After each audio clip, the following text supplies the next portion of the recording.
sisi wa Kwale tumeweza kufaidika na boats, tumeweza kufaidika na vitu za uvuvi, tumeweza kuona faida ya bahari na tunaendelea kuiona kadri siku zinavyoenda, kwa sababu Mheshimiwa Rais amehakikisha katika ufuo wa bahari wote tunatengenezewa landing sites ili wale wavuvi wetu waweze kuvua na pia waweze kuweka samaki mahali ambapo hawatoharibika wakati wakitafuta soko. Na vile vile akatuanzishia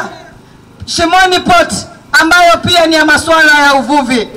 Kwa hivyo mimi nataka nimshukuru Rais wa Jamhuri ya Kenya kwa theme ambayo tuko nayo leo na ile support ambayo ameendelea kuwapatia wa Kenya, hususan katika ile sehemu ambayo ilikuwa imesaulika, sehemu ya bahari ama sehemu ya uvuvi.